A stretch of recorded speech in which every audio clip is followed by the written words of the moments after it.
what's that relationship with that demon, that fear demon that we've all got in us, that little asshole Yeah. that lives in the back of our head that tells you you're going to fail. You know what I mean? You're not going to make it.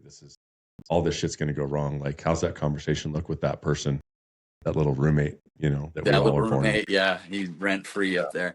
Yeah. Yeah, Fucker. I certainly, that inner dialogue is something you have to be okay with. How you talk to yourself in your own head is, you talk to yourself more than anybody else talks to you.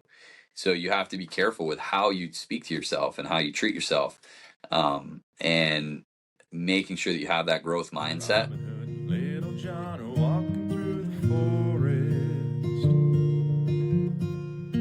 forest, laughing back and forth at what the other one has to say. Right until I pulled up the studio and I'm like, shit, I got to take a piss and fill up some water and throw a fresh nicotine pouch in and just fucking start going, What are your pouch of choice? Right now I'm on Cool Mint Zins is where I'm at. Okay. Cool, mate. Cool Mint. Cool, mate. I bounce between Cool Mint, coffee, and citrus Zins. Adrian, are you a nicotine guy? Not really, although one of my brothers, it was this summer, he gave me a partially used tin of Alps. Okay, hold up. I thought you were going to say a partially used Zin. Yeah, It's only been about 5 minutes. Don't worry about it. We're on track dinner. No. So he hands it to me. I was mowing the lawn, and he came over to get something, and he's like, "Here, try this. It's Tucker Carlson's, company."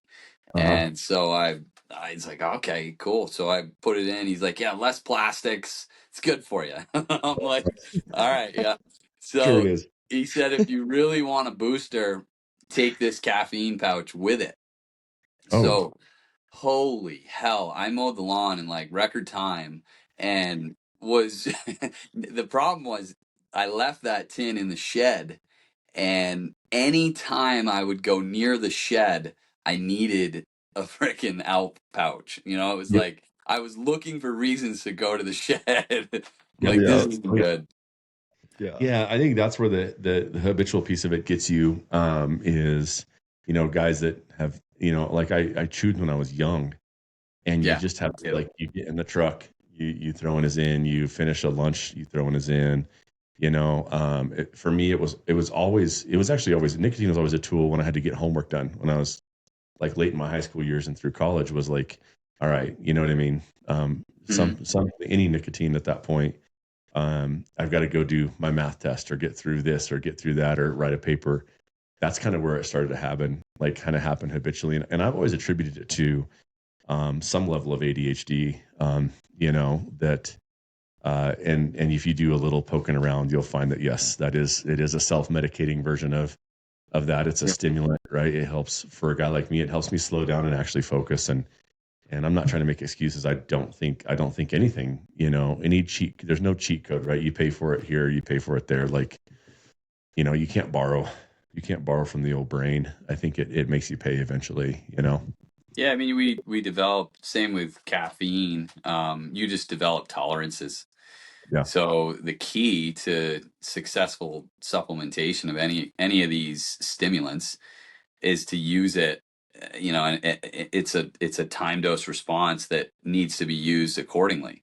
So if you're using it all the time, every day, you're going to need more and more and more to get the same, impact. So, you just have to be responsible about it, and then it's an extremely effective, very studied, highly effective supplement. Yeah, nicotine or caffeine? Both, really, depending on situation. And as I was talking about before, that they can be, when stacked, also effective as well there. So, but same with drinking coffee. If you keep your caffeine dosages low enough, that cup of coffee can be really helpful, if we're talking cognitive performance. But there's health benefits to coffee as well, that a lot of the research now is kind of sussing out for us. Right. When I did like some chat GPT paired with, like, hey, tell me what Andrew Huberman says about morning routine. And that's my cheat code lately, is actually use it to kind of like summarize information for me. I'm not smart enough, and give it to me in a third grade reading level. I don't know that y'all know that you can do that, but you can do it. You're like, I'd like this at a third grade reading level, which is one of my main prompts with Chat GPT, because that's probably where I'm at. I saw a thing on Instagram the other day. It said, like, God knew that if I knew how to spell, you know what I mean, I'd take over the world. So he made me a little bit special. You know what I mean? My wife, and she's like, that is so true. Yeah. But one of his biggies was actually avoiding caffeine for the first 90 minutes of the day. Right. So it's kind of awake and then a hydration of some kind. So we buy Jocko by literally by the semi truck load. You know what I mean? And so I just get the Jocko hydrates. There's a lot of things out there. I've been really working on like kind of that Jocko hydrate, some creatine first thing in the morning, and avoiding coffee just for a little bit, Yeah. If you can put a MCT or a butter or something in your coffee, that was the bulletproof coffee trend that was maybe a decade ago, is now kind of come back around. That the MCT, the fat, essentially provides a bit of brain food. So in conjunction with your creatine and your caffeine, you can have a really effective, like, little morning ritual there. That's my approach. Small cup. Keep pulling on that thread, because that was going to be a question of mine. Like, just hit us with that, actually. Like, maybe, just since we're here, let's just touch on that while we're there. Is just, what's that look like, kind of wake in the morning, nutritionally, before we talk about the fitness side? So I think just to give people a bit of insight, I'm a strength coach trainer. Career strength coach. I've owned a facility here in Vermont. We just started our 17th year in business. And anybody that knows the fitness industry as a coach trainer, and I mean like in the trenches, there's a lot of online coaches now and apps and such, and that's a totally different schedule. We'll probably talk about our platform there too, but I work about 60 hours a week in person in the gym. So I report Monday through Wednesday at 6 a.m. is our start time for our first class. Thursdays and Fridays I get to sleep. I don't start till 7. When I wake, the alarm goes off at 4:30, and quick rinse. Try to finish that shower with a 30-second cold, making sure that you cover the head too, face, head. I just rotate like a rotisserie, 30 seconds, and then I turn the water off. So don't get warm under the shower. You got to warm your body up. Just working thermal regulation there. And then I'm downstairs, coffee. It's a drip over, pretty simple, organic coffee blend. I use a Vermont Organics, or Viking coffee from our mutual friend there. Man, that stuff is actually, that's awesome. There's always those little like guys, I'm going to be a coffee roaster, and you think, okay. And so I gave him a shot, ordered some of his stuff, and it's actually super good, man. It's really good. I can't always afford it, but that's part of it too, right? But that's like my treat, where our coffee comes from Costco mostly, and they have a great organic coffee blend. And so in that 8 ounces, 1 cup, there'll be MCT, creatine. Usually it's like 7 grams of creatine. MCT is just, I squirt out of the bottle. It's maybe a tablespoon. Now, just for those guys that are listening that haven't taken MCT, you've squirt out of a bottle with experience because you've done it enough. But I've done that. When I first got MCT, I was like, I had like it's a glass bottle with like a metal lid, and I just kind of gave it like one of, like, you know what I mean? Like kind of like, yep, into the coffee, thinking that looked like a normal amount of MCT.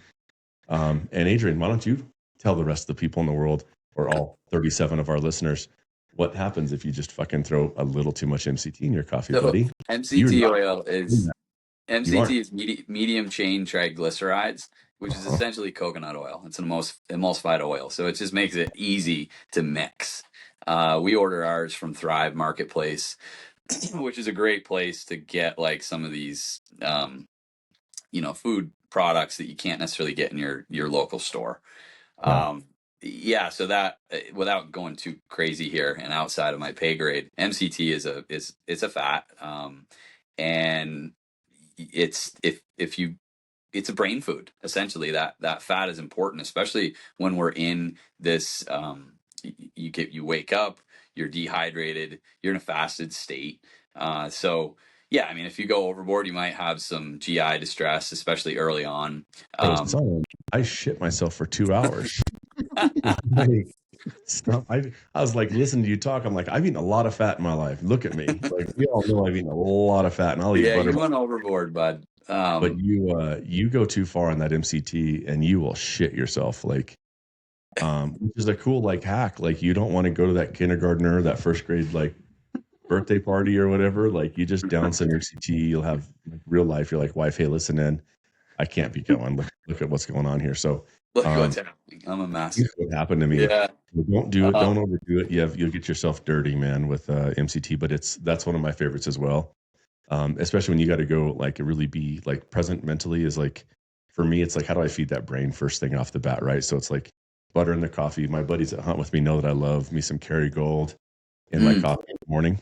Love it. Awesome. But MCT, same thing, right? Like, and then I've heard sardines too, Adrian, right? Like first thing in the morning, which will make you a little irpy, but I think that the fats and the oils that are in our sardine are really good for you as well. Same concept, yeah. I wouldn't do that personally because I got to go talk to people in the gym and they'd fucking hate me if I did that.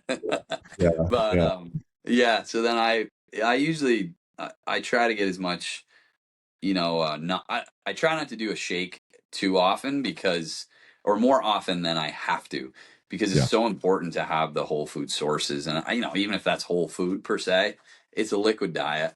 And I like to, if I can have my, farm fresh eggs and, elk or bear sausage, deer sausage, whatever. And then, have that more whole food sort of, it's just from a sustenance standpoint, it just lasts me longer. And otherwise I'm drinking, I'll have like 20 ounces of water, 8 ounces of coffee, 16 ounces of raw milk in the shake. And like, I'm pissing my pants for the first 2 hours of the day. But that's the nature of the beast. Monday through Wednesday, the other 4 days of the week is whole food and get to work. So I'm training groups. 6 a.m. is either our men's strength conditioning group on Mondays and Wednesdays, or we have a Tuesday 6 a.m. camp with like mix. It's actually more women on Tuesdays. And then our other full-time coach, Coach Wilkins, he and I just kind of split the load. The early mornings, he takes the later evenings because I'm trying to get home to see my kids before they're in bed. So it's a long day, strength coach, whether you're in the collegiate professional setting, high school, or a personal trainer in the gym, like the hours of the day, it's kind of like hunting. Like prime time is going to be closer to sunrise and closer to sunset.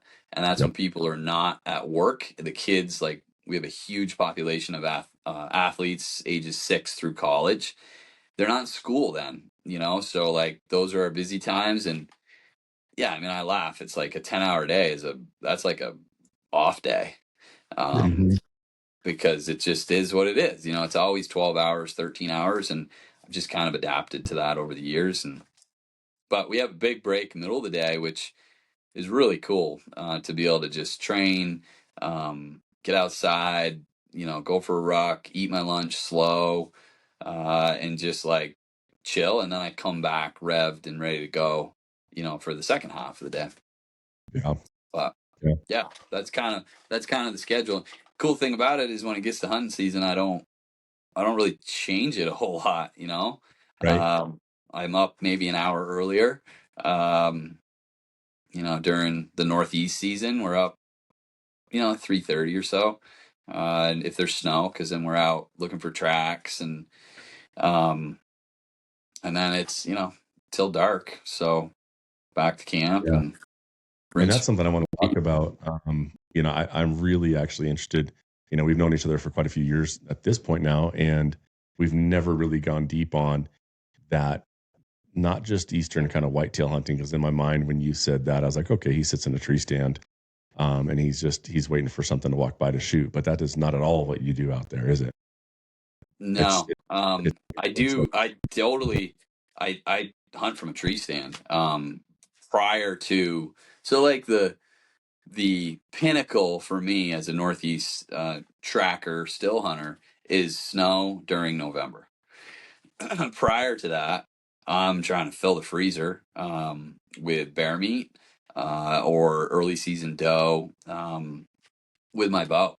And I was able this year. I'm thankful because I was not as productive with my, during gun seasons, but I was able to harvest 3 animals with my bow. So, yeah, once November hits, we have.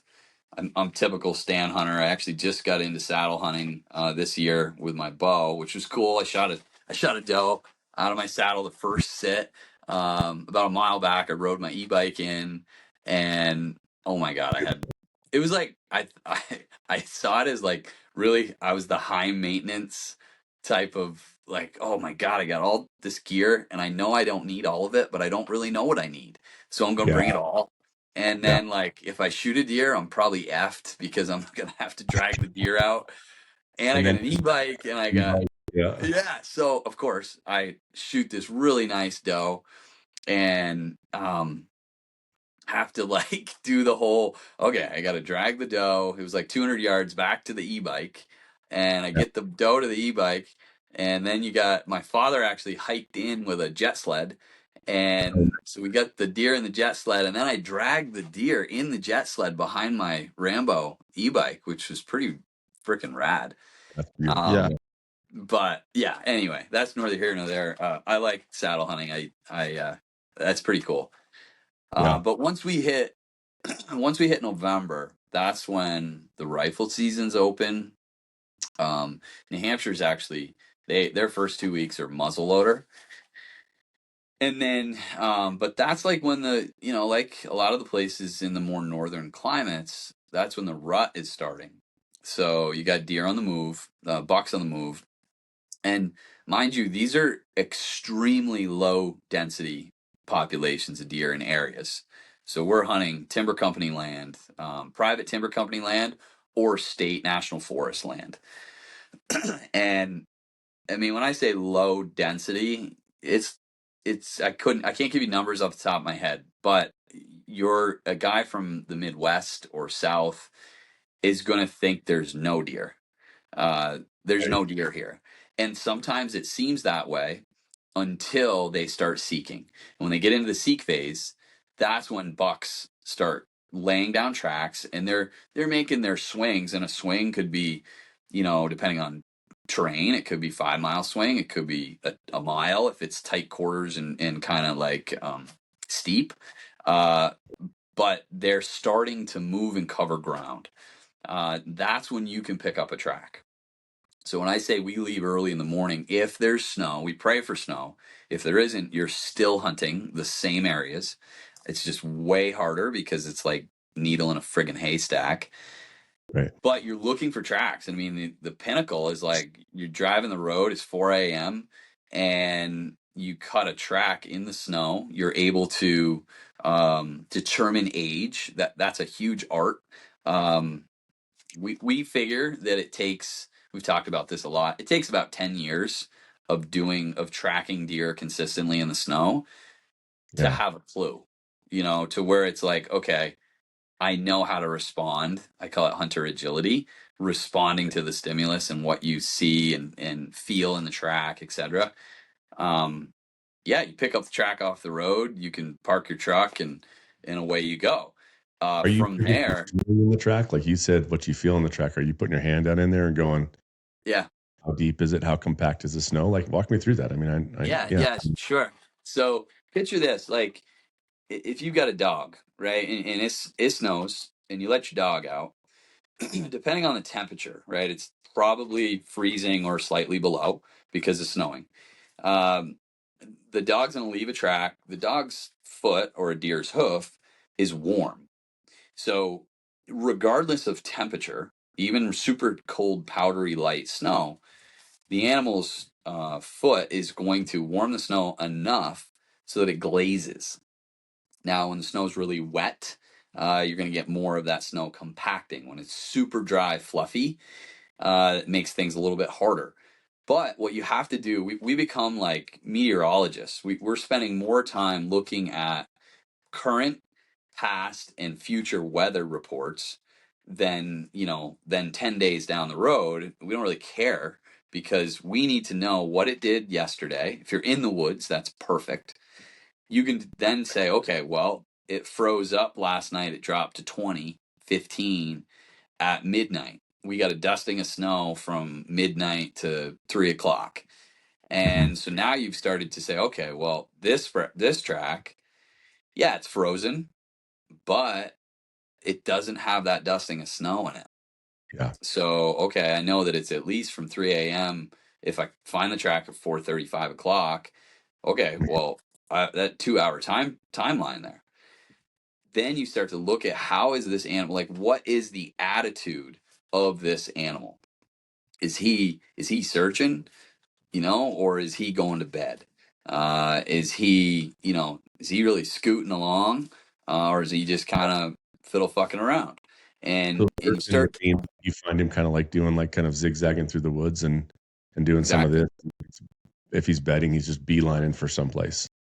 And so I'm assuming yeah, then you approach that track differently, right? If he's beelining, are you trying to catch up with him? I mean, gosh, I know we're kind of getting to multiples of 10 no, here of scenarios where it's like, okay, totally. now we've Well, just hit 40 you different options. those are considerations always. So the big ones would be: is he going to bed? Is he with a doe, or is he actively seeking a doe? Which at that time of year, they're pretty interested in breeding. But Mhm. early November is very different than late November. So early November, you're going to find one, like that's the best time. They're Yeah. not jeeped up. A lot of the does aren't in heat yet, but they're starting to seek. They're not going to travel as far. So all these things come, into consideration, but you also have to follow the track. First thing I do is follow it backwards. So I want to know what he was doing. And again, it doesn't get light till 7 a.m. So we have this time to do a lot of recon. So I'm going to Mm, follow that track backwards. And I'm going to look at a lot of different things. I want to see stride length and width because I'm not just interested in any buck. I've shot enough of them at this point that I want a 200-pound deer or bigger. That's our trophy. The racks, because of feed and nutrient value, don't always get huge. The biggest buck I shot, which is a huge buck, 253, that's dressed. And nothing in it. So 253, I mean, he was 8 feet long. So that deer, there's a picture of him hanging next to my French ass, and it makes me look pretty tiny. But you can tell absolutely when you look at the track the difference between a 253 and a 200 and a 150. yeah. How much stagger? How wide are they? How long is the stride? So how long is their body? And then the size of the hoof matters, but you can get fooled there too. I mean, we've all seen, a skinny little guy with a really big foot, and vice versa. You could have a really big guy that has really little hoof, and you got to go to other details there too. So I'm following them backwards. Then I get back to get an idea like, okay, he's just kind of farting around, or no, this mofo is on the move. Right. And then I look at terrain. Is he going up? Is he coming down? Most times when they're headed up alone, if they're not just going cross country, they want to go bed. They're going to go bed up high where they can look down and watch their backtrack, watch for coyotes and hunters and stuff. Yeah. But then soon as it's daylight, and sometimes if you're a ways behind, like if I know I got 8 hours to make up on this buck, I gotta move. So I'll start before light, with a headlamp in those situations, and you're just covering ground. At that point, you just need to catch up. He's got 4 legs, you got two, and that's where the fitness comes in. Yeah. We travel super light. It's very, very different than hunting out west. I just started carrying a small pack. It would be like carrying a Camelback. It's made by a company called Stagger Gear, and it's just small, fits in the middle of my back, and I carry two little pouches in it that have like a small kill kit. It'd be like the when your Western pack, it would be like your side pouches. So I Yeah. carry 2 of those. I carry a water filter, um, a little bit of food. You know, you get a sandwich and really high protein and high fat, high carb, dense, you know, snacks, and you're going. I mean, it's hands down the hardest form of hunting there is. I've done them. In terms of for me out versus out west. Yeah. That's hard when you get the bull down. This is hard the whole day, and then you got to drag the SOV out. Not, you know, we don't cut them up because we want to know, is it 200 pounds, but you also, I don't carry a pack. You know, like if you carried a big pack to pack them out on, you would never catch up to that deer. You know, you're Yeah. making too much Yeah. noise, and so it's like it's different. We wear wool, so you're quiet, and then you're reading the track, and you're like, okay, this buck. It's like there's a legendary hunter in the Northeast that he likens it to getting off the interstate, right? That buck's cruising and he's going down the interstate and you're cruising with him. And then all of a sudden he gets off of the off ramp. And you're like, all right, so you get off the off ramp, you're pulling into your hometown, and maybe you stop at the grocery store, grab some food, and you screw around there a little bit. And you're going to see that in his tracks. You're going to see him start to meander, his stride length changes, his attitude changes a little bit, or maybe the doe is feeding. You know, if he's chasing a doe, you're really tracking the doe. He's going to follow her wherever she goes. But then he's going to get to his house. When he gets to his house, you know, like that's when you're going into like death creep mode because you're in somebody else's house and he's laying there just watching. And, you know, the woods, I always pray for tight softwoods because if it's open hardwood, it's like, oh man, you better pray that there's wind and snow blowing and stuff because otherwise you're just going to jump him and then you're off to the races. And sometimes you'll jump a buck all day long and you don't catch that deer until just before dark. And you get one shot and it's probably running, you know, so we hunt with pump rifles or guys have started doing hunting with automatics more and more now. But I hunt with pump 308, so it's fast action. And I'm either hunting with a low power scope, or I just started hunting with with a red dot this year. Red dot. I was thinking a red dot would be, but I mean, still, even site acquisition and some of that when something to moving is really hard with a red dot. It's not just a gimme. No, right? You still got to get rifle to shoulder and then get that picture of that deer coming across the, you know, the field or wherever you're at. I mean, it's not easy at all. a lot of it is like the shooting it's like shooting birds. You know, you're not always you don't have time to like get the crosshairs perfect shot. You get brown in the scope and you pull the trigger. Like for some people ethically, like I understand that that's hard for people to grasp. Well, it is what it is. We're hunting on snow. If you can get a bullet in and get them, you know, get them leaking, then there's a really good chance that you're going to catch them. You have blood on snow. You've just tracked this deer without being wounded and you caught him. There's probably a good chance you're going to get another shot, and you just keep going. And if you don't catch him that day, you're going to come back the next day. And yeah, it's fast shooting. It's like, I mean, these are the greatest shooters on the friggin' planet. You know, the guys that do this consistently.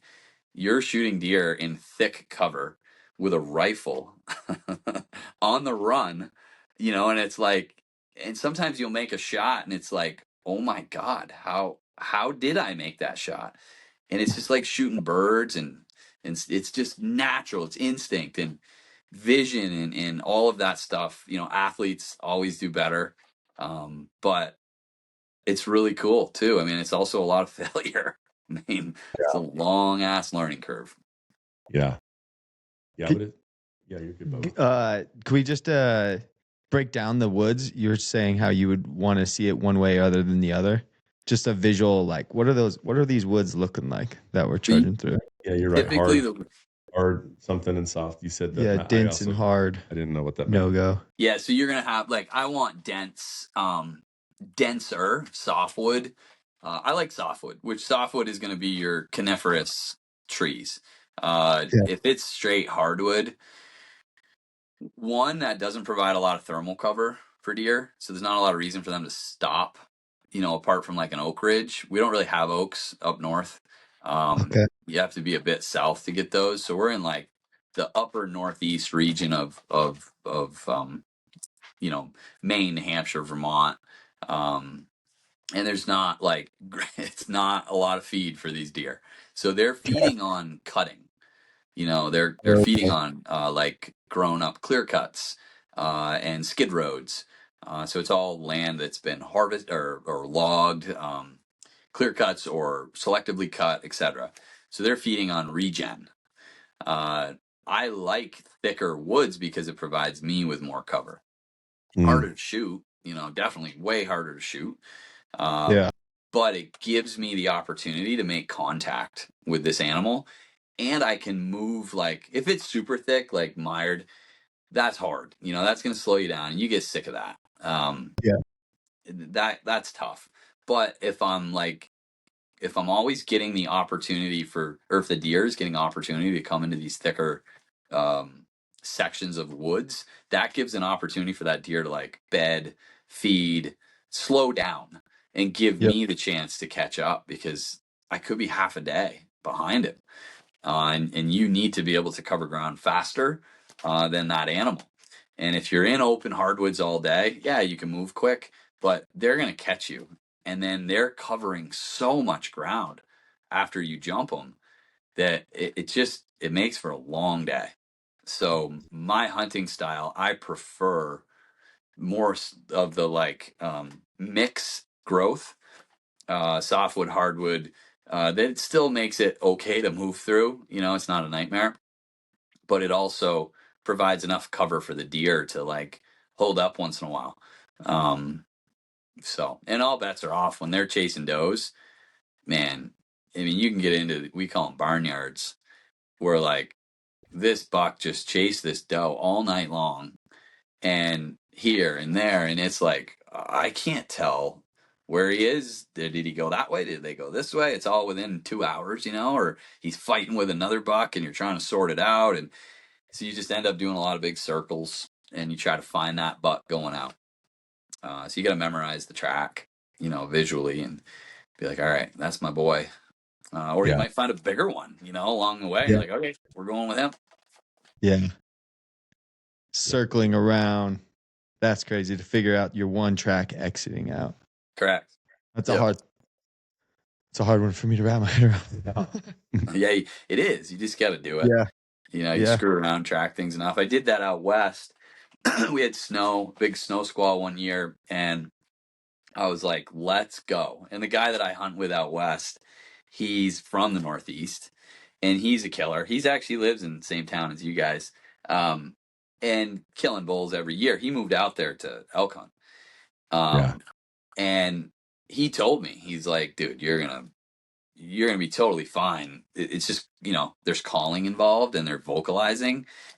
So like, that's a cool, neat new thing, which I love, because I love, that type of interaction.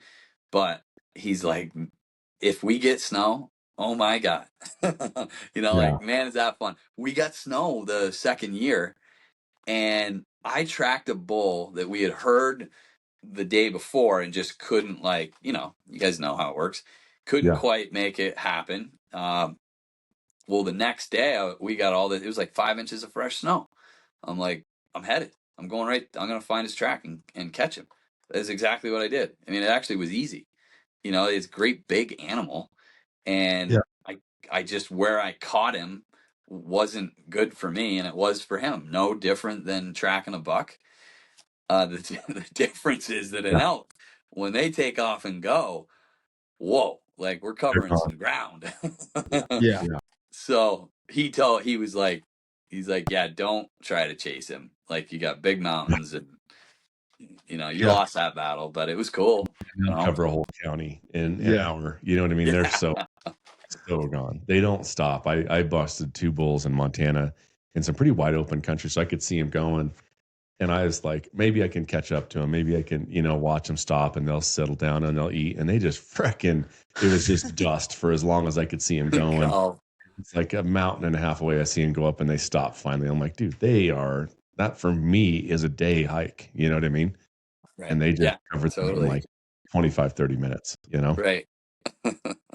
did not stop. So dude, I was wondering about that, like how much of an advantage that gives you out here when you come out west. To take that same tactic into our woods and your ability to move through the woods really well. Yes. No, I mean, they're leaving tracks. So Yeah. you get a lot easier intel and aging the sign. I mean, you guys know how dry it is out there. It's Yep. hard to tell, like, was this made yesterday or was this made a week ago? Well, And but I you think can learn that's what I that with noticed the most yeah. out there was like it for me. It was really easy going from a walking standpoint because the ground was dry and hard. Yeah. Yeah, you had deadfall, but we have deadfall, blowdowns, bullshit Yeah. all over the place. But it's snowy.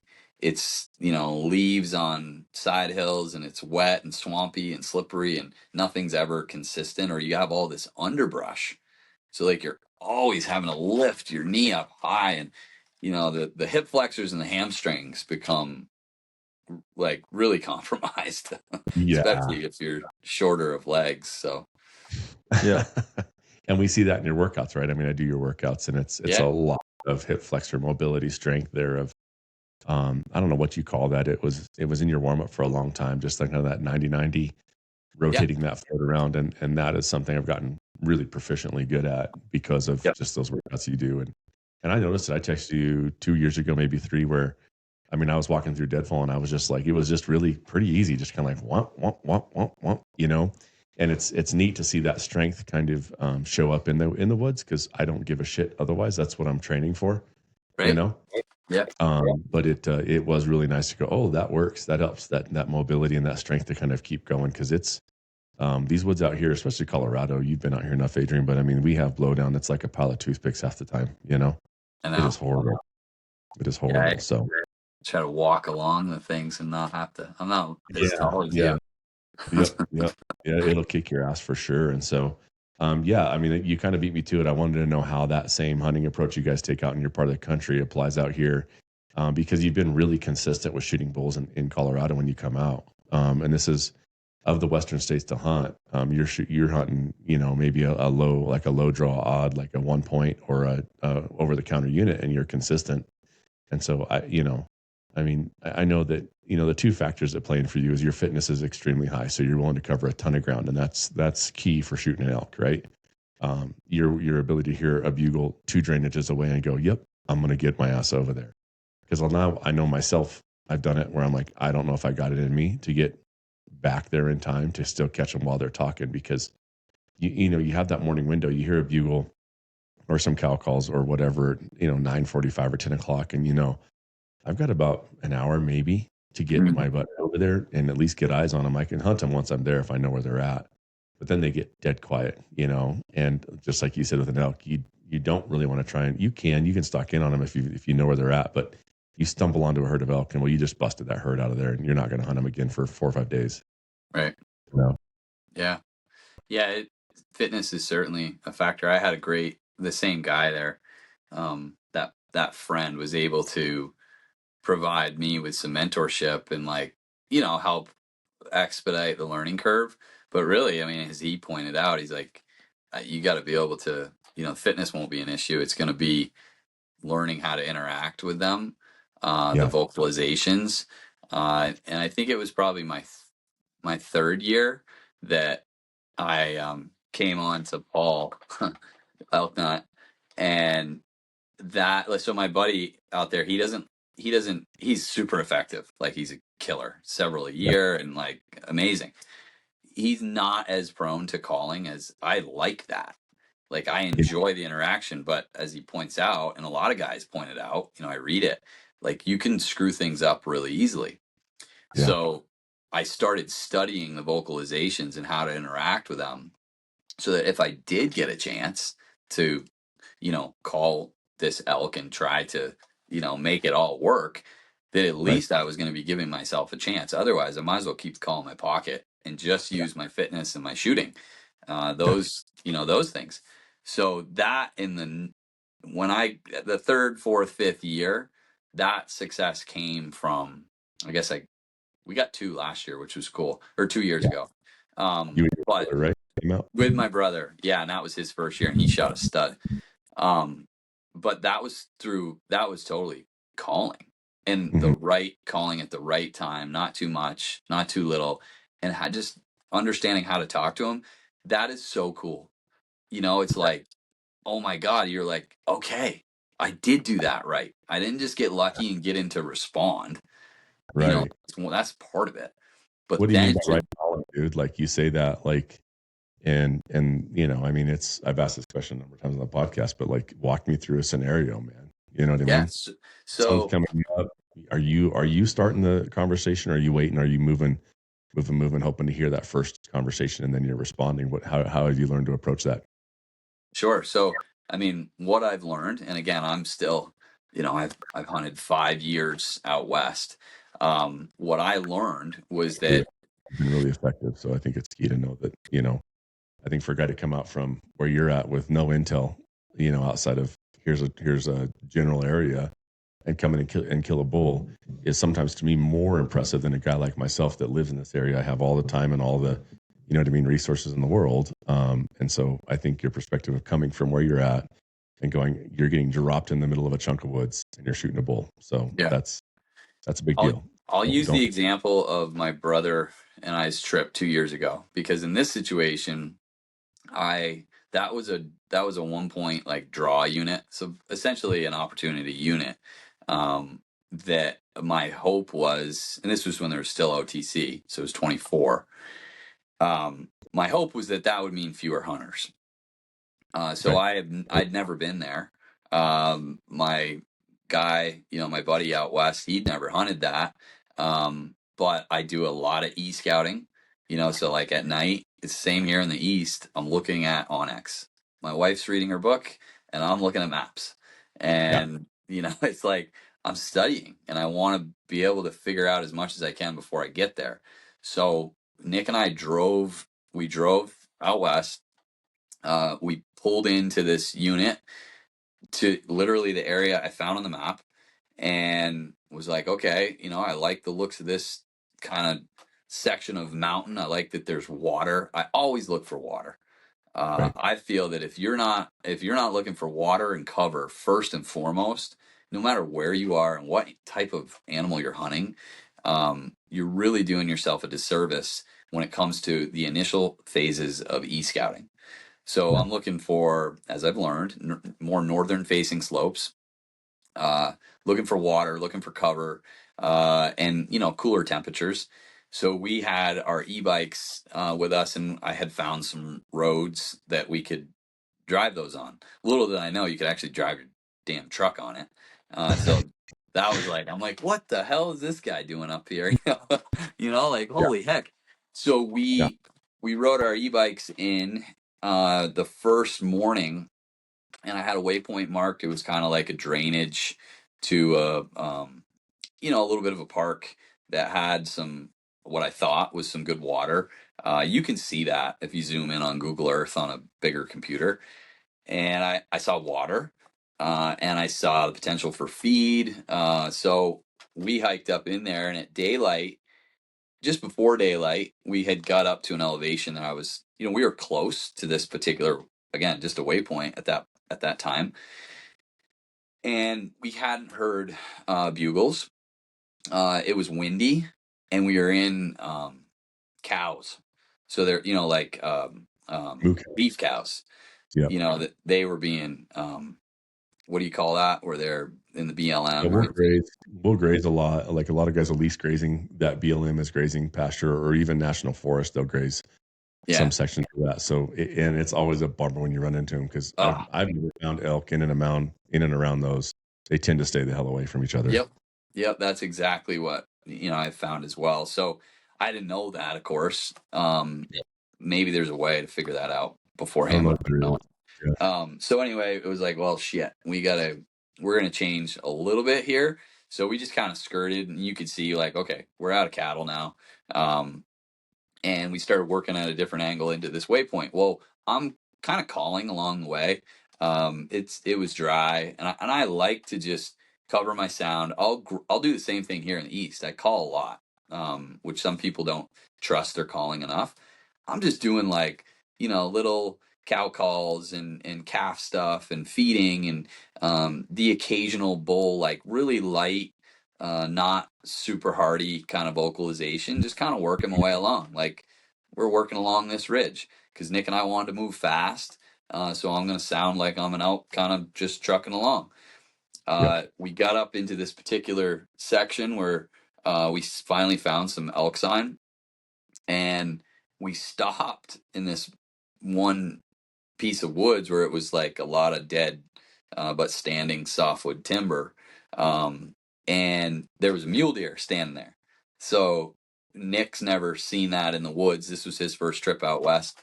He's lived out there and skied, but so we're checking that out. It's like, oh cool, there's a muley, and we're videoing with our phone, and then I heard it. I was like, oh, Nick, we got elk coming. And so that's the situation. When you're moving and calling, you have to know that the elk are going to hear you, and they're expecting, like, you're doing that because you want to have an interaction and make contact with them. They're curious. You're sounding curious. You're sounding like you're doing something they might want to be a part of. So like, it was like, whoa, Nick, we got to get ready. We got stuff happening here. Like I could hear them coming. And the way the wind and the topography was, the way I set it, I was the shooter in that unit. He didn't even have a tag. I was in the wrong spot, but it happened fast. And I remember Nick going, hey, and I knew it when he said that. I was like, fuck, they're on the other side of this little. So I just turned, and he's like, doing the like this. Oh man. And I could see it, and it was a spike. So I'm like, all right, so I settled down, but Nick wasn't settling down. And I'm like, he's like, are you, the deal was he would come on this trip, he wanted to go and learn. We would split the cost, but I'm not picky. Like, you have to shoot the first branch antlered bull, legal bull for that unit. And we'll split the meat in happy days, because he loves eating it, as much as I do. So that was the deal. So he's like doing the, like, what the, like he's looking at me like, why is your bow down? And I'm like, why aren't you ready to shoot? Yeah. It's like, it's a spike. He's like, no. And we have I some saw it, and I could see, the other bull. And so we kind of give like, and so, and I don't know if you can see, you'll be able to see it on the video, but like for me and like some of the guys, like, it's like kind of like, here's, one finger up is just spike, you know what I mean? Full hand up is shooter bull, right? And then this here is, nothing, right? So this is, we got cows, we got a spike, we got a shooter, because you've learned in that scenario where like Tyrel, even when he's been with me filming, and he's looking at me the same way, like, what are you doing? I'm like, I don't see shit. And he's looking at me like, there's a freaking bull right there, but it's just those woods, right? They're thick. And it's like, that 15 or 20 foot difference in perspective, right? So it is nice. Just, I guess my podcast tip is, just learn some simple sign language for, you know what I mean? Like a cow, spike or bull, Right. We didn't have that. We got big bull coming. We were unprepared. So there was a second bull that was a 5x5. It was a small 5x5. He had really good genetics, but he was a young bull. And I was like, oh boy, okay, yep. So now I'm really effed because they're closer. I've got to get drawn back. He catches me at like, I don't know, 28 to 30-ish yards. He catches me. And I'm like, oh, bastard. So he took one more step as he's looking, and I'm like, God, that bull's about to go, as I was drawn. So now I'm holding, and he's in a spot where I can't release. This was a 2.5 minute hold. And it's like, oh my God, let's go here. Finally, he takes that step forward, and of course, there's always the limb, and it's like, ugh. So I'm leaning, and trying to get it, and I could just see he's about to go, and I'm going to lose this chance. So I tried to sneak that arrow right in, and I got it in there. It was what I thought was back. Long story short, he took off, ran, and then I caught him he'd stopped and then ran again. And I took that as I hit back, Nick, we're going to pull out. We gave him 4.5 hours and then it started to thunder. I'm like, well, we better get on the trail. I had hit him in the liver back and he was dead in 85 yards. So that second crash was him crashing and dying. So rigor had already set in. So we were like, pretty stoked and cut up the bull. We pack it. This was Nick's idea. He's like, we can do it in one trip. I'm like, okay, buddy. Yeah. Nick's no slouch. I mean, he's fit and strong. Like even general build and fitness wise. I mean, looking at pictures, like, damn, that if you didn't tell me, I was like, damn, I think that's Adrian. Yeah, Nick's a little bigger than I am. He's probably 15, 20 pounds bigger, all muscle. So anyway, we packed it out in one trip. You bone it out, or you just front quarter, rear? You know what I mean? Rear quarter. Boned it. Yeah, we boned it out. So got it back to the bikes, and then had to do a shuttle with the bikes. I took the bikes down and then drove the truck back in because we learned that on the way up. So then the next day we leave. And it was like, here we go. I had told Nick, like, we should probably bring my backup bow for you just in case, I tag out, Well, that happened. So Nick's got a bow. His draw length is maybe 3/4 of an inch longer. So we had adjusted my bow best we could. And now he's up. So we go to a unit, an OTC unit, got a tag that I hunted years back. And I was like, we're just going to go to where I found bulls with my buddy years ago, and we'll get in there, mix it up, see what happens. And we were riding our e-bikes 2 miles, and then we were hiking another 2.5, 3 miles from there, and finding elk sign, but also a lot of hunters. And the second day, we ran into a hunter at the campsite, super cool guy. He owns Outer Limits Supply out of Aurora, Colorado. So he's a firefighter. And Outer Limits is like, basically makes these really badass med kits that you guys should definitely have with Ruckless. And we met him, and he was like new to hunting, but he gave us some intel. And he was solo camping out there, had come back to his truck to get some supplies and head back out. And long story short, we ran into him the next day. His calling was so horrendous that we thought we could hear a mountain lion, like a cougar, calling. And to the point where we were like legitimately a little bit worried, and he's fine with me making this joke. But I was like, holy shit, we got a cougar here. Long story short, it was him. So we pair up. Oh, it was bad. I mean, the worst. So we pair up, and I'm like, I'll call for you guys. That night, I called in 2 bulls that we didn't quite get a shot at. And the next day, Nick and I went back in and got on. It was right at dark. I called in that bull that he shot, which was a freaking stud.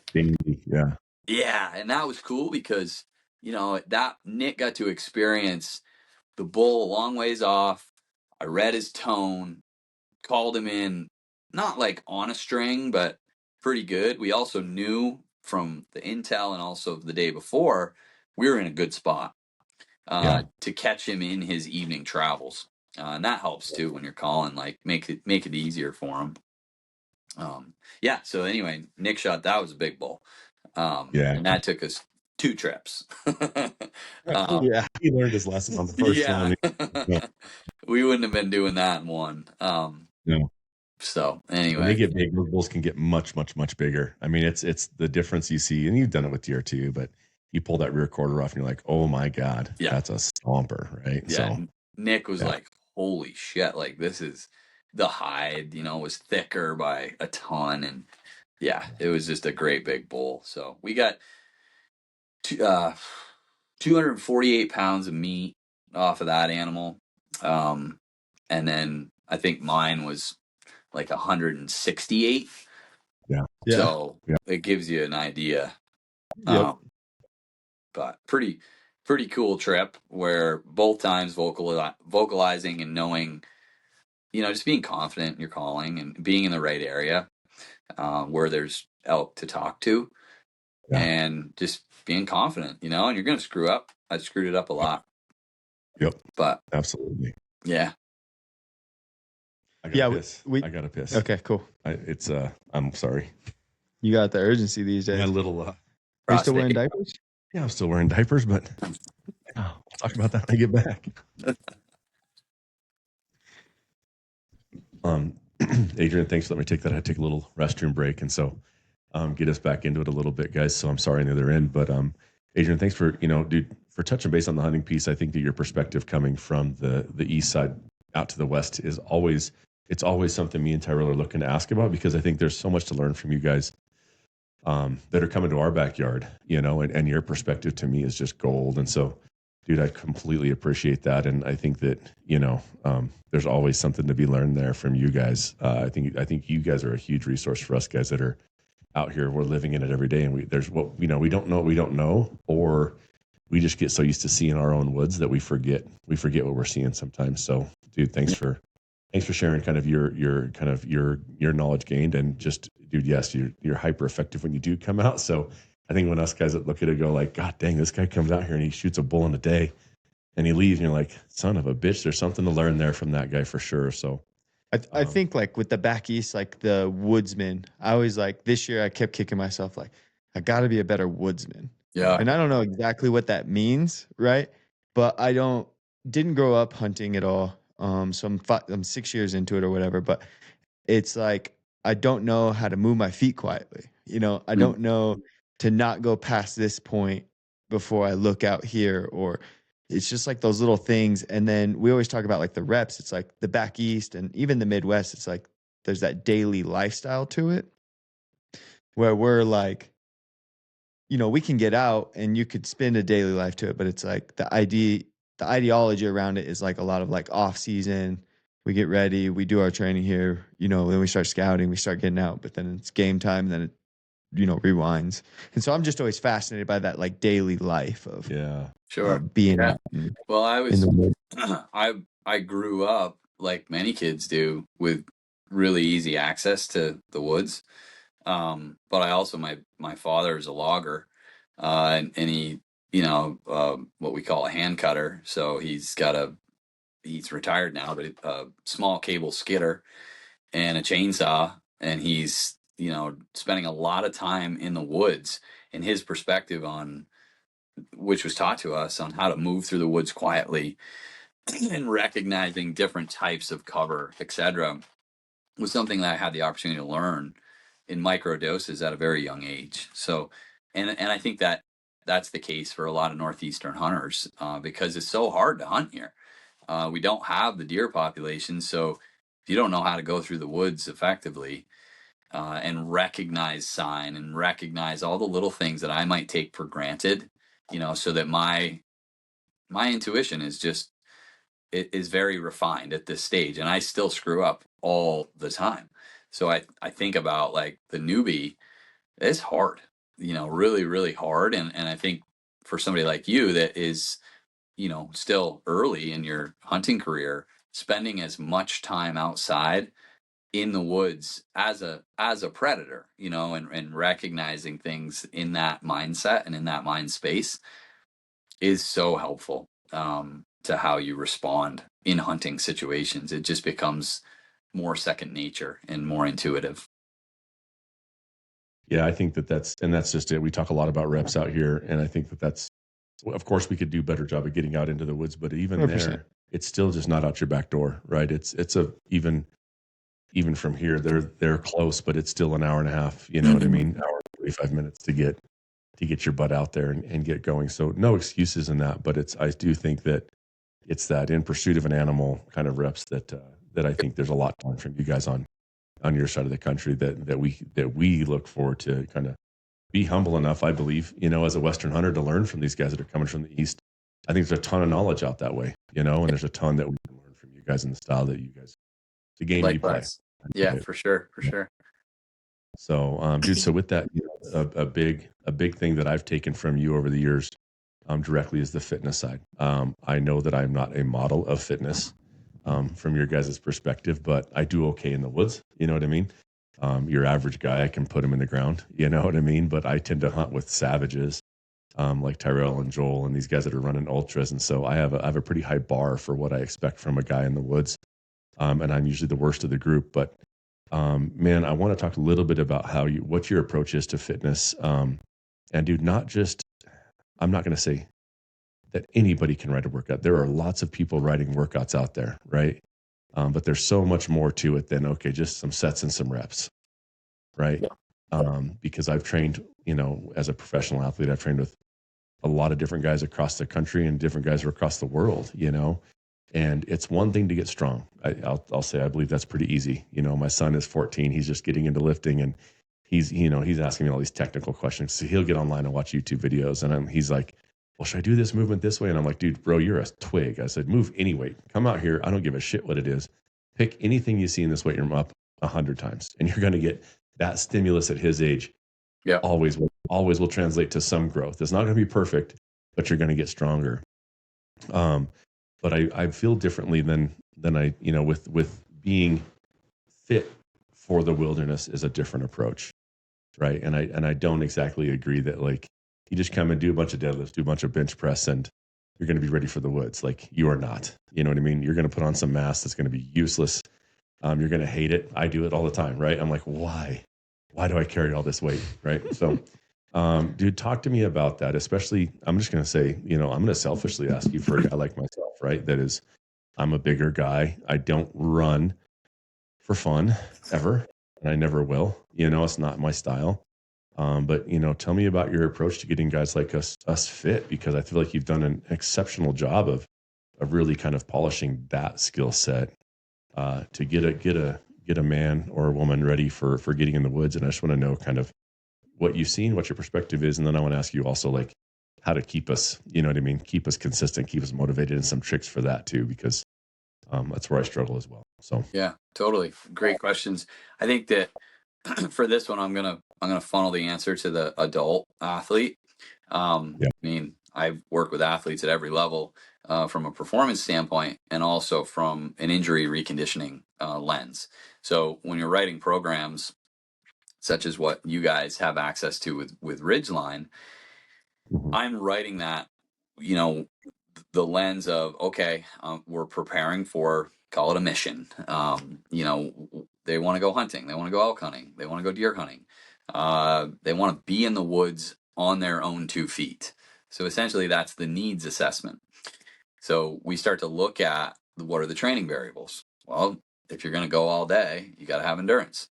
And if you're going to go all day on your feet, you better have the lower body, like the chassis to support that. Ultimately, that's all you need from a very basic standpoint. You need the respiratory system to provide oxygen to the muscle so you can go long enough to do it all day, typically day after day after day.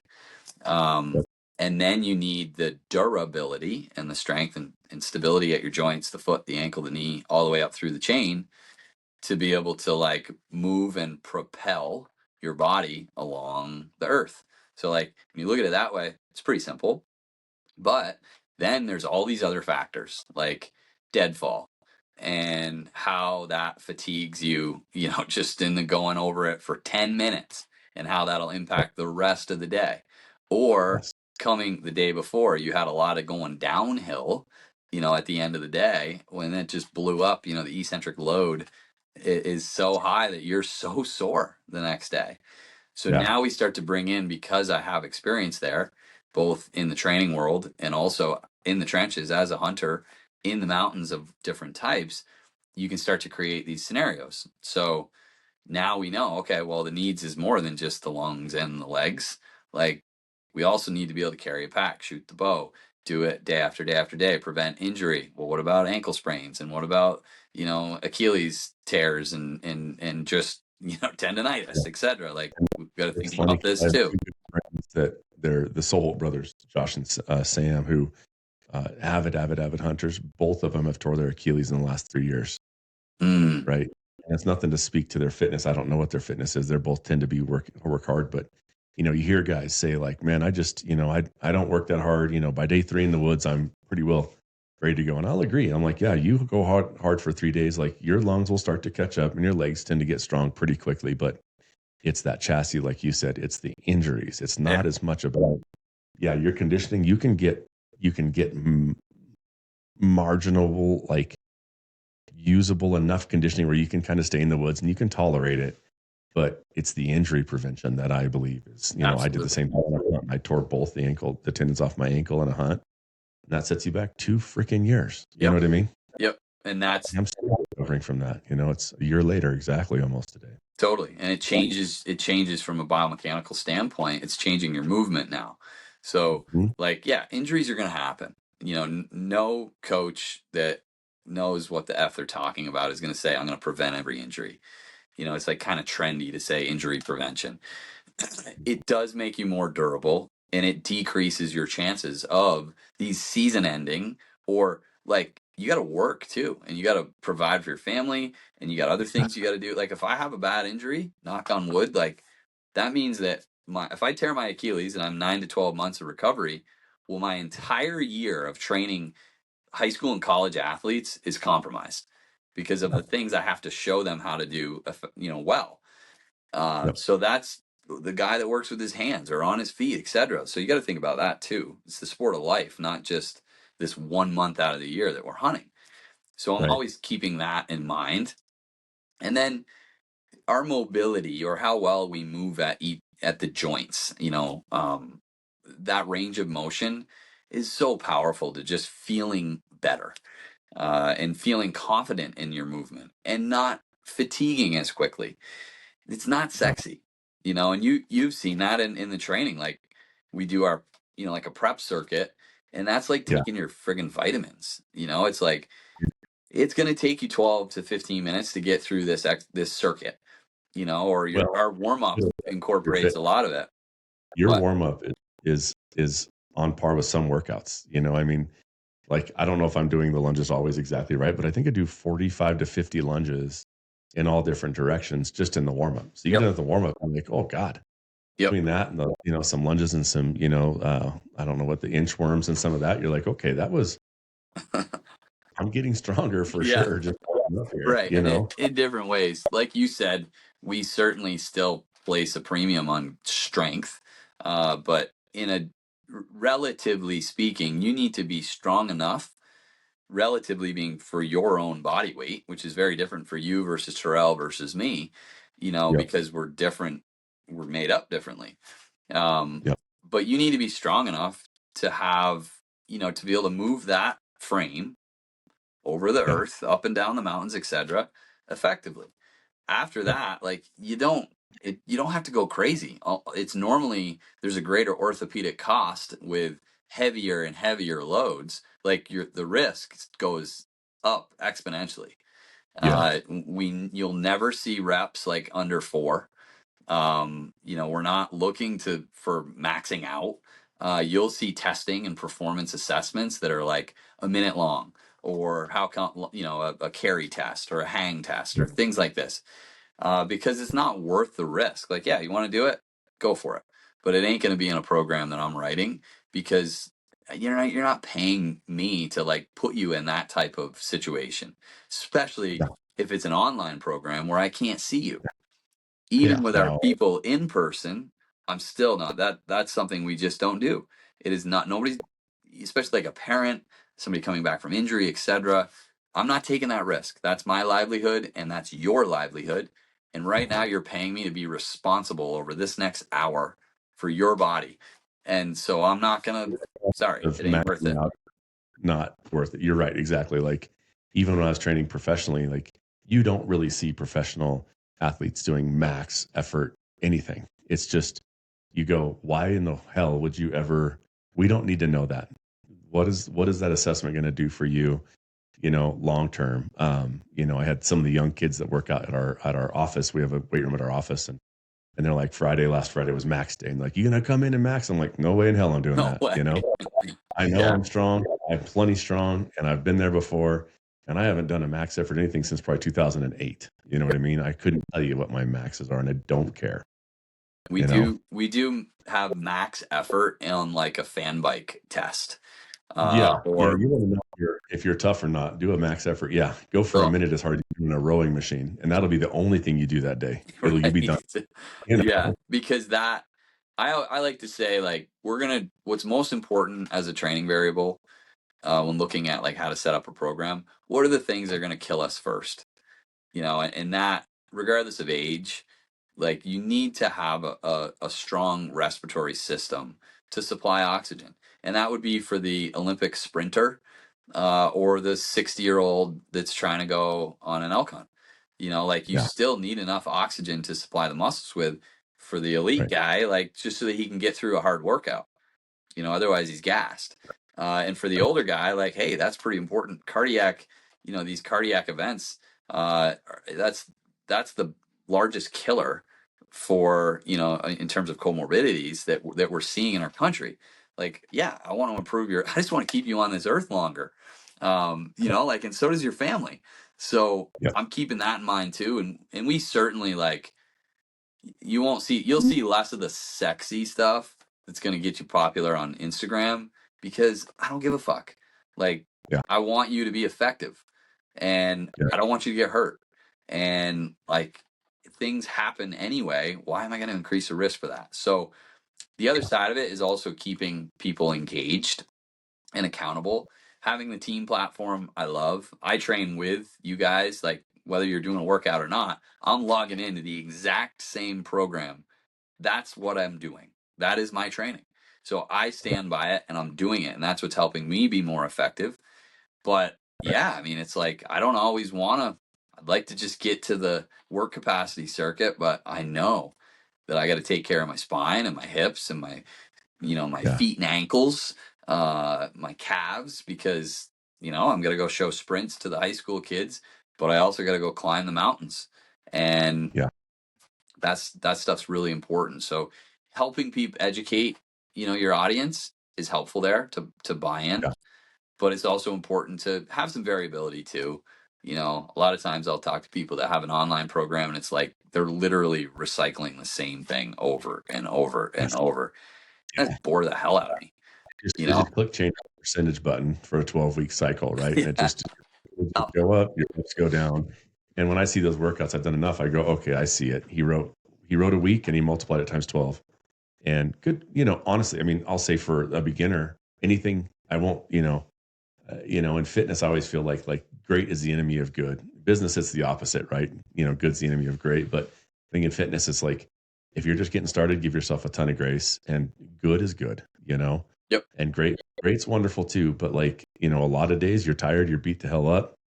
Admittedly with your workouts, there's times I don't, I'll skip stuff. I'm just like, I am roasted after, Yeah. if I have a 12-hour day and I'm like, I'm going to go out and I'm going to do that. I'm going to do the warm up for sure. That's memorized. And so I can go out without thinking and just click that button and get it done. Mm-hmm. And then I might look to either section B, C, or, D or whatever, and just say, I'll at least get where I can get, or I'll do 2 of each instead of 4 of each or something. Yep. And I'll tell guys, like, you're still getting something done. We have a rule kind of amongst our friends is like, just touch the bar, like every day go to the bar. Yep. And you will find that you do one set and, a couple of reps. And next thing you know, well, I can do 2. Well, shit, I can do a third. I'm already out here. And next thing you know, you got to work at it, Yep. But you almost have to, for me, I'm constantly having to maybe trick myself into just go out to the weight room, just move a little weight around, see what happens. Next thing you know, a good song comes on and you're fired up and you're going, It's the compound effect of doing that little bits, microdosing over time. And I think Yeah. that for the adult athlete, that's probably one of the biggest mistakes. And one of the things that'll get you injured is trying to do too much at once. We give people access to 5 or 6 days a week. Yeah. But if you can get 2 in consistently over the course of a year, then that's pretty good, and that's a huge training effect. Maybe next Yeah. year we're 3 days, Yeah. and then there comes a point where, as an adult, like, you might not need more than 3 days of strength and conditioning work. Or maybe you want 5 or whatever, but it's like, It's just, it just always looks different. And it's like I have to ask for forgiveness from you a little bit, because you do so much work for those workouts and I see them, and there's admittedly days, and I've talked about it on the podcast before, where I'm just fried and I leave my work clothes on just like I am now, and I have a sled that's got ropes on it that sits in my driveway. Yep. And I just go out and I just drag the fucker up and down. Yep. You know, my goal is 12 total like lengths of the driveway. And it blasts me. I can rock music. I can, you know what I mean, not look at my phone. Yep. And, you know, so I've had to put tools in place to keep myself consistent in movement, you know, but from watching your workouts and learning is I've gone away from, I used to come in and say, okay, I'm just going to do 5 sets or 10 sets of deadlift, you know, which is like, that's a very injury, you know, that's a high risk, kind of low reward moment there. Yeah. You know, Yeah. and it doesn't really serve what I need to. Like, I know for me, cardiovascular, I need to get my heart pumping. Like, because I know from being up in the woods, like the thing that goes first is my heart. You know, especially when you gain elevation and you feel that thing thumping, like I might die up here. Yeah. You know, like, where's my face going to hit the dirt? Try not to hit a rock, you know? Tyrel. Yep. Yeah. Yeah. You got a lot of dead weight, dude. Yeah. Tyrell's going to It's gonna be carry hard to my get off the ass mountain. there, You know? can't, you wouldn't be quartering him up. Yeah, exactly. You'd be dragging him out whole because they're We'll going make to a sled. Yeah. Yeah. We'll whip together a sled. What's your opinion on that? Like a dumbass like myself that, you know, I do wish I was more consistent, Adrian, and I wish I was there. Like, kind of what's that little hack, man, to get a dumb shit like me to, you know, just be better about sticking with it, you know? You guys got to have, like you said, have the sled, have the no nonsense, no excuses, opportunity that's easy. Yeah. You know, What would you say? Okay, if I go, Adrian, I need 2 workouts that have one movement and 10, 15, 20 minutes. What would you, if I called to say, man, give me a couple tips? Like what would you recommend there? the sled is a great one. Just make sure that you're going forward and backwards, because a forward, That for your recommendation, yes. yeah, and I had plenty of videos on that too. A reverse drag is great for training your decel strength. That's like very quad dominant. And that's decel strength. When you turn around, ankle too, for some reason, right? Because you said that movement back, I get more. Finish that sentence for me, because I don't remember exactly what you said it, but yeah. So pulling a sled backwards, your center of mass is moving out in front of the feet in the contact point, but the load is also behind you. So your foot and ankle, like if you just envision pulling something heavy backwards, you're making heel contact. Like there's a lot of heel contact. You're not on your tiptoes pulling something heavy backwards. No. So when you flip around now, if it's a handle, say, or maybe you have a strap around your waist, and now I'm pulling that sled from behind me, facing forward, now your contact is on the front of the foot. So this becomes more propulsive. So that would be your uphill strength. You know, like I'm on the front of the foot, I'm using more of the back side of the body. So you're using some more hamstring and glute. So with that same heavy sled, I have one in the yard in the summer. It's a jet sled with my sandbags in it. And you pull it forward and back and forward and back. And maybe at the end of each sled drag, grab the sandbag and do a couple cleans to your shoulder or something. Like you're lifting a quarter up or whatever. And you do that for 5 minutes and you got your heart rate up. I mean, what we're learning about vigorous intensity activity is that as little as 2 to 3 minutes of vigorous intensity, being like, I don't know, to use a percentage of heart rate, you might be 80+% for 2 to 3 minutes is equal to or greater than slow moderate, like going for the ruck or the walk. For 10, 15, 20 times greater for a lot of these comorbidities, being a cardiovascular risk, health risk, be it cancer, diabetes, etc. So in a very, very short amount of time, but you've got to jack the heart rate up. You've got to be high intensity. So just pull the sled fast. It doesn't have to be a sprint, but get your heart rate up. I think that's perfect. And I do the same thing, Brian. I got sandbags. I got a rack in the garage now. I didn't used to. I had a little TRX, strap set up. And it's like, just do 5 to 10 minutes. Do some warm-up movements, get my hips moving well. I got to take care of an old back injury. So, do that. And that was a win. Microdose it. As long as I'm getting the reps, small amounts over time. It's the repeated low doses of venom that you need in terms of training adaptation. A lot of times too much venom is going to kill the system anyway. And that's what I was getting at with the adults. out there trying to do too much. They see it on the, on the gram or the whatever, and it's like, I'm gonna be like that guy. Well, guess what? That guy did it in that video.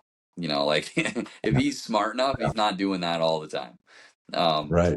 So like, I think you nailed it right there for the simple stuff, and we provide that too. It's like, hey, here's something simple that you could do this on repeat. Twice a week, every week, and you're gonna be fine.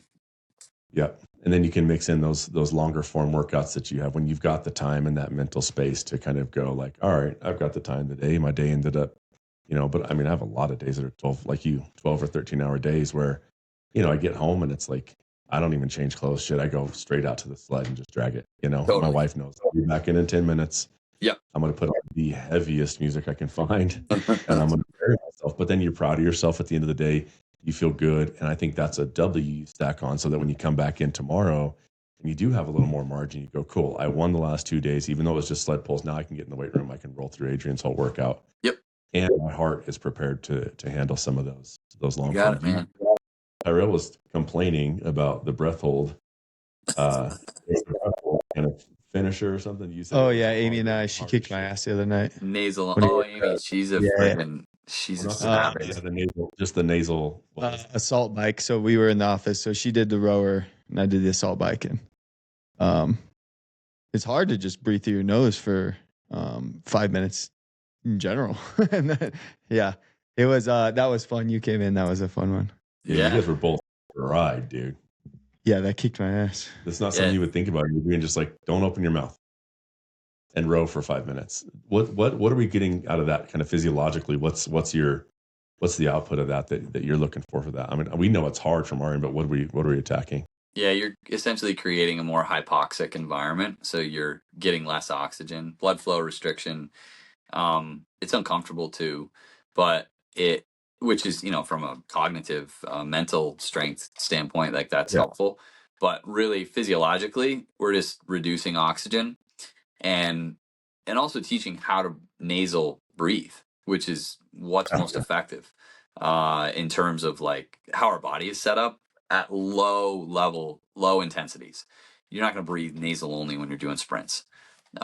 So we're essentially like improving your oxygen delivery and kind of like creating higher concentrations of O2 in the blood. And for me as an Eastern person that, like people always ask, what about altitude when I go out west on my first hunt? I've never struggled with that. I've recognized it, but I've never had a struggle. And I know that's because of how I train. But the nasal only can be a great, like, it's not like the only option, but it's a great little hack to help you start to adapt to low intensity activity, hiking, with less oxygen going to the muscles. So that's essentially what's happening. Yeah. Okay, take it back a little bit. You were talking about the pulling sled and then pulling it backwards. And you were talking about like if you're pulling forward and on your toes, that's kind of your uphill muscles. Is the backwards like essentially your downhill? You got it.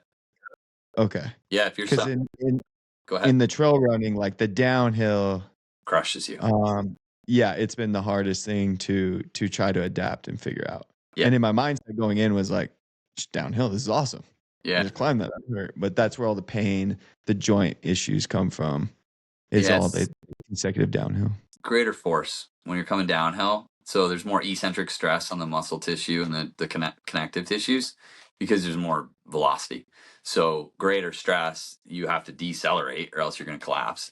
So you're having to create a stronger contraction and work harder, and there's greater trauma. So that's why there's more soreness.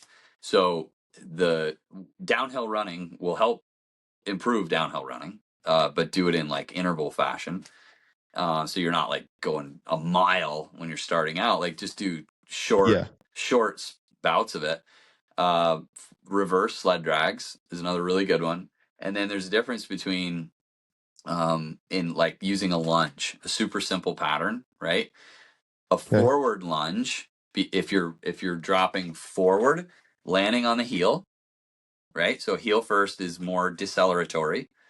braking. Picture the athlete slowing down when they're running and coming to a stop. Yep. You're going to put the heel down first. Same going downhill. So you're going to lunge, you drop forward, and the heel comes down first, and then you drive back out of it. So you're driving back to standing tall. That becomes a more effective deceleratory strength pattern. If I do a reverse lunge, now very similar, sure, but I'm dropping backwards in my drive leg, right? I'm more lean to the front of it. So what I've found is that for the athletes that like you know, an endurance athlete, like, man, I get beat up on the downhill, or a hunter that's like coming down is the worst. Me too. I might supplement with more of those deceleratory strength patterns. But then you also have to mimic the speeds too. And that's like Brian said, if I go do deadlifts and I'm training my glutes and my hamstrings and my back, well, you know, like that should help. If Tyrel's like, oh, okay, that'll help my glutes, my hamstrings, my back, I feel those running. Well, it won't, because the speeds are so different. You know, like even for the competitive thrower, like Brian, you know, like in your world, if all you're doing is slow, heavy strength stuff, you're not getting more powerful, and you're not adding anything rotational. You know, so like we have to train at the speed of sport, and even hunting or running, like you have to know what that is, and so that we can create training that is more transferable. You know, there's basics, and that's important, build the foundation, but then when you want to get into more nuance, like that becomes pretty important. Yeah. And I think guys would be surprised at how much it does transfer. Like I had a year, 04, and I threw really far in that year, but I was teaching at that time. I was a junior high teacher, and all I had was a couple med balls and some bands to work out in the gym. There was no weight room in the school. And I was obsessed. I mean, I you know, I wore them out, man. I mean, I have my journals still from then, and it was just tons of sets and reps. And but then I would go in the weight room, and I was still really strong. And all I had done was mess with a bunch of band work and med ball work, and I threw really far that year. You know, I mean, I went from the year previous to that year. I think I improved by 13 feet, which is at that level of throwing is a ton. That's a lot, right? Yeah. And it was all med ball, rotational movement, jump. You know, kind of like jump, push, you know, press, whatever. It's hard to kind of explain what it is here, but I'm such a believer in that, Adrian, too, of like,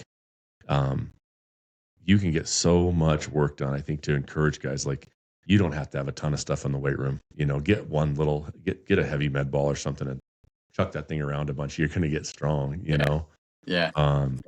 Yeah, it's pretty impressive the kind of output return you can get off of some simple movements there. Yeah, for sure. Right. For sure. You know, like I always do here, I look up and I'm like, I told you this, Adrian. I was like, when you get to talking, it's like, we're an hour and 34 minutes in, and so we're kind of running out of time with you because you've got to get back to work. But you know, what else, man? I think the other component I've been thinking a lot about is sleep. As I'm, you know, getting to be I'll be 46 here soon. You know, I had that prostate kind of cancer surgery, so sleep has been more and more necessary. I've noticed I need more hours in the bed, but I mean, we know that it needs to be there, but you're a guy that has to get up at 4:30 in the morning. So how are you managing that? Because, you know, life is still there. We don't get to all be, you know, athletes every day, right? We've got real life and work and kids and all those things. You've got young kids, which means, you know, as much as you'd like to go to bed at 8, you don't get to, you know? And so, you know, how do you manage that? And what's some tips and tricks for us there as we're trying to hack this thing? You want to sleep's easily one of the most, in terms of performance longevity hacks. You got to nail your sleep before anything else. So wake up as close to when the sun rises and go to bed as close as you can to when the sun sets. It really is that simple, because the circadian rhythms are what are so vital. And that's why a lot of times guys will be in the woods, you know, living out of a friggin' tent on the ground. And they're like, oh my God, my back didn't hurt. And I slept like a baby. Yeah, they're working hard during the day, but they're waking up early.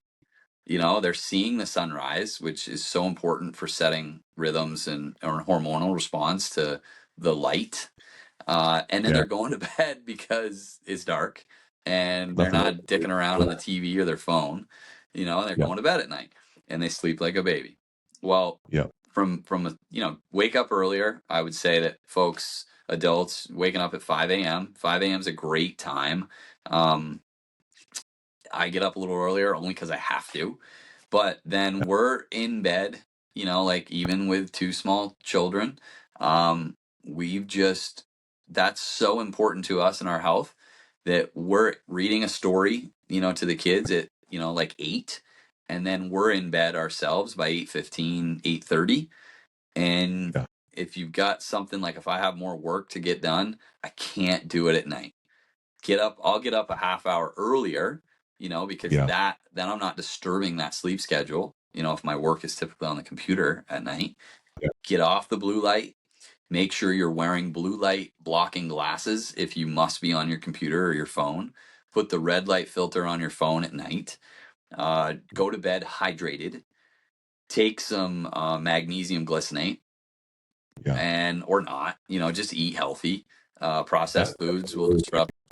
Magnesium and an L-theanine have been two things I've added to my kind of nighttime routine. That, dude, I have been sleeping like a baby. Yeah. If you're getting a high protein, grass fed, type of protein at night, coupled with, like the hydration, then that's vital. It's going to have a lot of those micronutrients and vitamins, minerals that we need anyway. But yeah, I supplement the magnesium is pretty helpful. Don't drink caffeine, late in the day. Like, just don't be a dummy. It's all stuff that we've learned a long time ago. We just try to I gotta watch the game, or I gotta do this. I don't have cable. Catch up on the scores when I get to work or something if I really want to know. Set your priorities, I want to live longer and better. And we know through thousands of studies. Read the book Why We Sleep by Matthew Walker. Matthew Walker, I believe, is the author. You'll start going to bed. You'll start setting your schedule up a little different when you start to see the correlation. Well, and you're exactly right. It's just a priorities thing, right? And if you take an approach like, hey, I'm an athlete. I know most people listen to us do consider themselves to be an athlete still, as an adult. Like, I think you can still think of yourself and identify as an athlete, although you're not competing in front of, and there's no referee or umpire there, but you still are. And so I think that it's just, you got to, at some point you have to make a decision between, those opposing kind of priorities. And you go, do you want to know what the football score was? Or do you want to watch another episode of Landman or whatever it is? Because, I mean, I get it. Those things are entertaining. They're wildly entertaining and they're fun, right? Yep.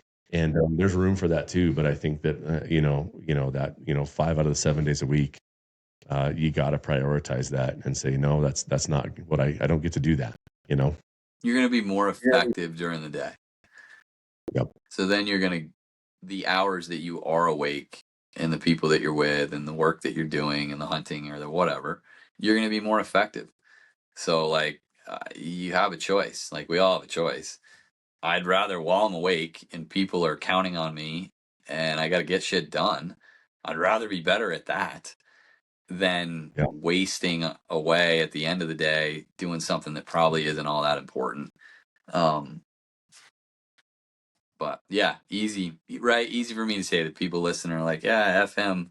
I love watching this show. Or so easy. He's the fitness guy. It's like, dude, we all have weak spots, and I don't really drink alcohol. That's another one. But if occasionally I want to have some bourbon with, celebrate something or whatever, I'm going to have some bourbon and it's going to impact my sleep. And I'm going to pay for it. And whatever, I made that choice. But collectively throughout the year, I'm doing what is needed because I have shit to do. I got responsibilities. I just want to be good at it. The ability to be able to make that decision and I'll deal with this tomorrow too, and not doing that every week, right? Not finding yourself I'll make this decision. Yeah.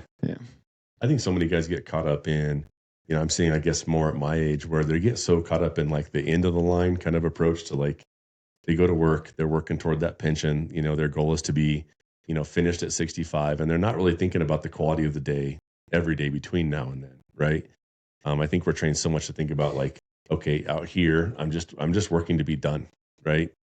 And so you get caught up. I was a teacher at one point, and every teacher, not every, but so many of them, they know, if you ask them how many more years till retirement, they know the math equation already. they're like 56 and a half and I'm done with this thing, And I think that it's a bummer. I think you go, what about today? Like how much life are we squeezing into this, this day? And I heard somebody talk about it on a different podcast. They said there's a word for it. And it's like actuarially, right? So actuarially is, how much life you fit in actuarially, right? So if I, come 47 years old or wherever I'm at, how much did I see? How much was I able to get this body to take these eyeballs? How many mountaintops did I get to see along the way? For me, I love live music, right? So how many concerts did I get to go to watch, which is a sacrifice on your sleep? You're going to pay the price there for sure, but it's something I love. And so you got to put up with it. But I'm always thinking about that. Like, my brother and I went out to Vegas this weekend to watch Zach Brown and meet our mutual buddy from Winter Strong, Duncan, and had a good time. And I was telling him, I was like, man, the more and more I've found how much just fun, a little 3-day hunting trips. I think there's so much cool shit you can fit in like a 3-day window. I'm always thinking about how much, what else can I get out and do? Because for me, it's about adventure and experiences.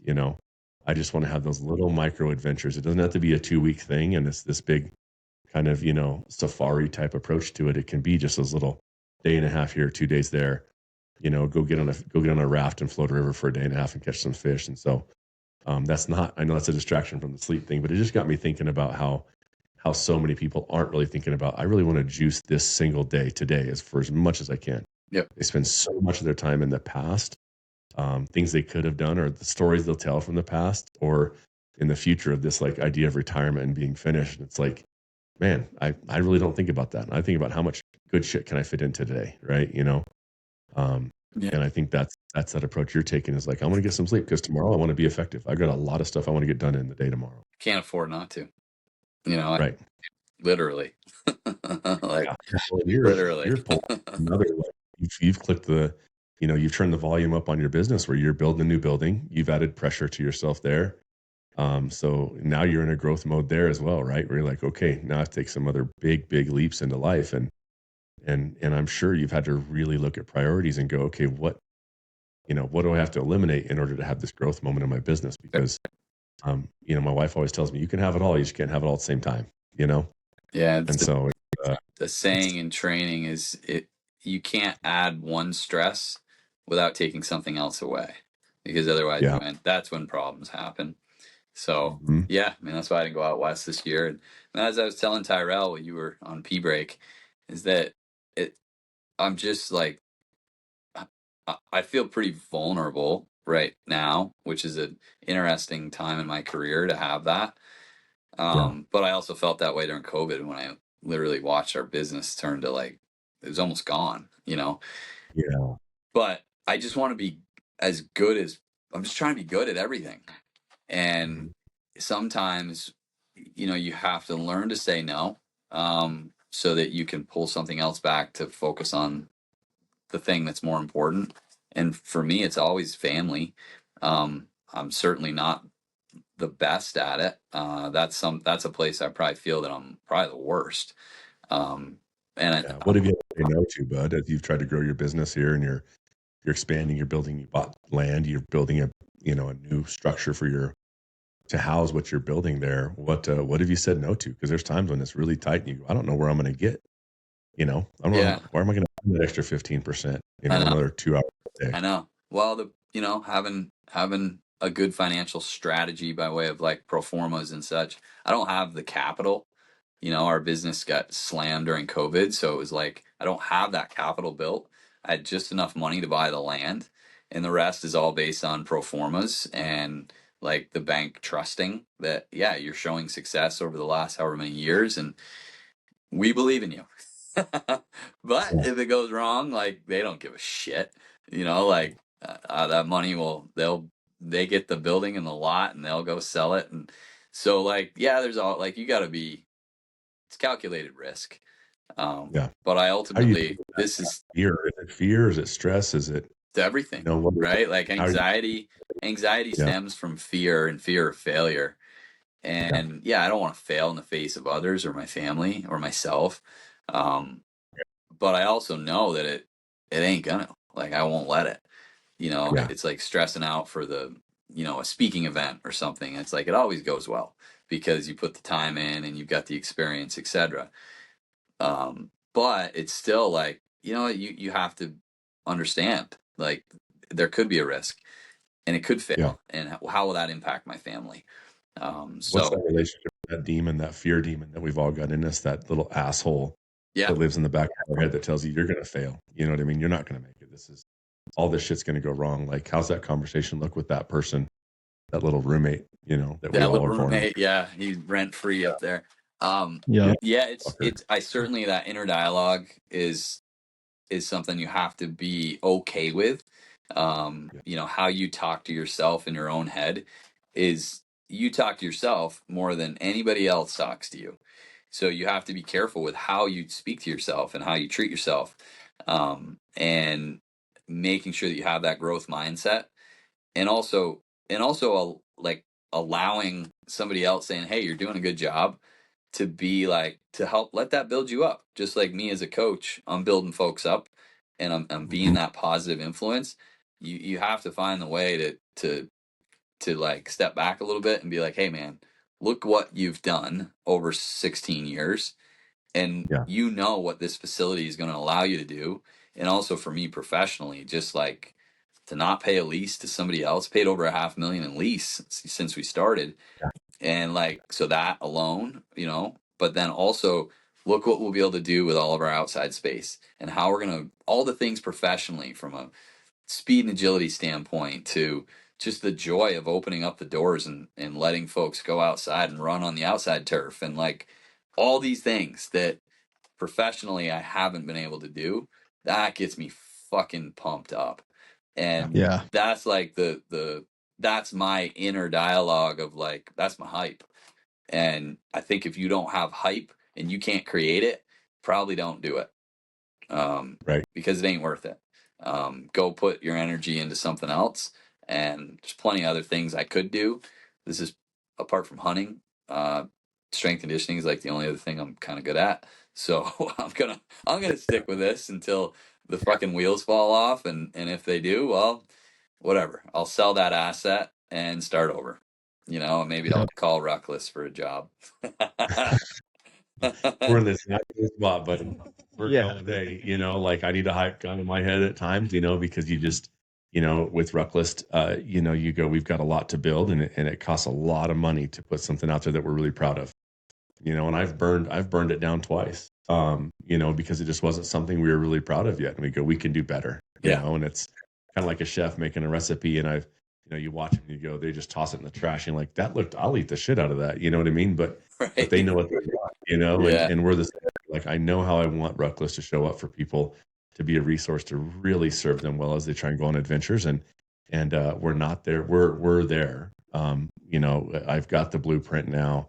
I know exactly how I want it to be.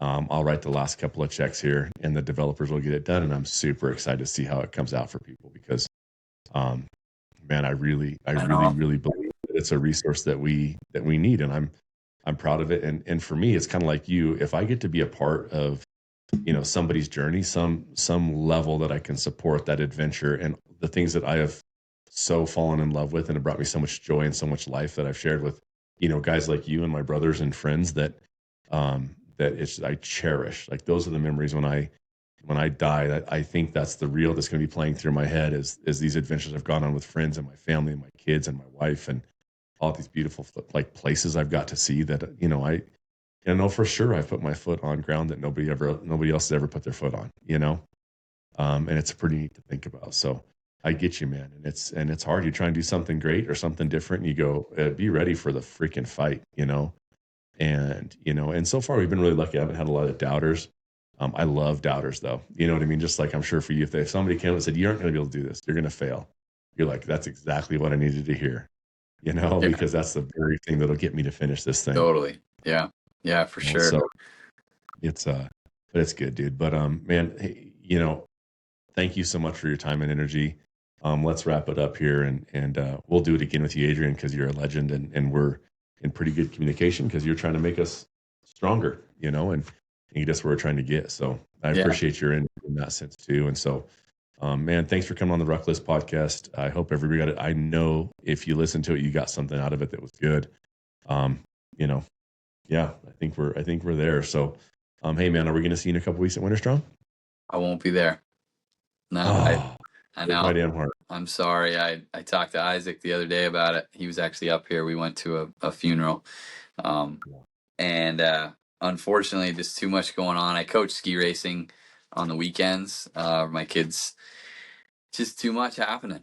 I know. I was so bummed. About, right? Like it's all your favorite people and you'd love it and you fit in and it's a great crew. But there's just times when you have to go, hey, I've got a mission I'm on and I've got to finish this race here. So yep. Well, that's what I told him. And I told him, I said, hold me to it next year.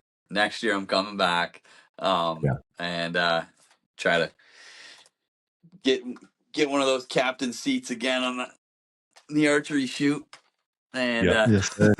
I know Bert, I got to chirp him a little bit, so I got to get back there. But it's fun. It's just like meeting you guys there and those friendships that I created in just a short time.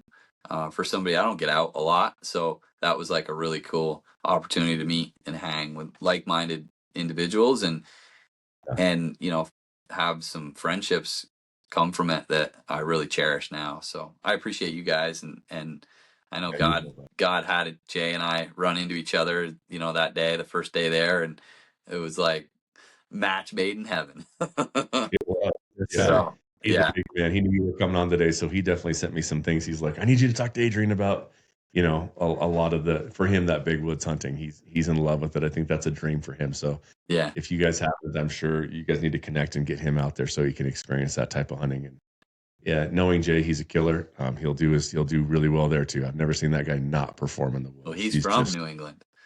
He's instinctively so good at, you know what I mean? Yeah. At where, I mean, it's been with him so many times in the woods. He'll look 200 yards away and be like, oh, there's an ear. And I'm like, a freaking ear?